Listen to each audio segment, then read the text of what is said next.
How many demons are there? Billions, literally. So when God created all the angels, he created the entire hierarchy of angels instantaneously all at once. And so starting from the seraphim, which is at the top, all the way down to just angels at the bottom. Of the class of the angels alone, there's one subset, which is the guardian angels. And every human being that has reached, that has basically been born or basically been conceived has had a guardian angel created specifically for that particular individual. So you're talking billions just in that one subclass. The number of angels that fell is from Book of Revelation, where Satan took a third of the stars and with his tail and swept them down. So that's, the fathers say that means that a third of the angels actually fell.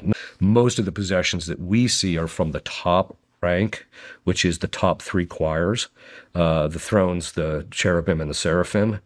So, it'd be Satan, Lucifer, and Beelzebub, but there would also be Baal, Asmodeus, Leviathan, Lilith, Baphomet, and then also Moloch. Those are the ones in the middle. There's also other ones like Abaddon, who are kind of in the middle. You don't see too many in the middle tier very often. And then you'll see a lot of the lower grunt guys at the bottom, whose job is to just kind of do the bidding of the guys at the top.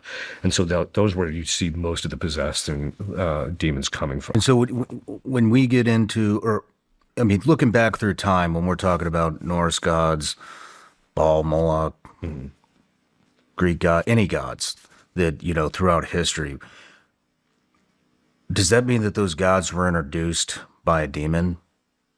Very often. So what will happen is, historically, either the demon will possess somebody in a particular culture, and then from there, the person kind of becomes like this oracle from which the rituals and the worship is designed, and the people are swayed into doing it. You're not going to have a case where they're actually going to appear as a general rule, although that has happened historically, where demons will appear as angels of light and claim to be, from God, and then say this is what you're supposed to do, and getting the person to start their own religion. We've seen that happen a couple of times, actually. One in more modern history, and one year 600. So we've seen those particular things happen. What was the one in modern history? The Mormons.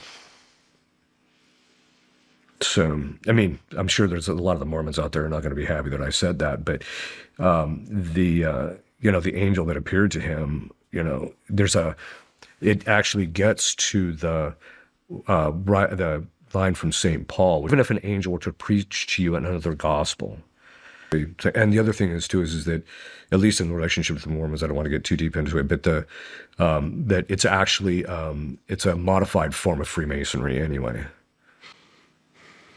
Because demons they can present themselves in a very positive light, everywhere from anything from actually appearing as an angel of light. When people actually see this bright figure appear in front of them, all the way down to giving people amorous feelings.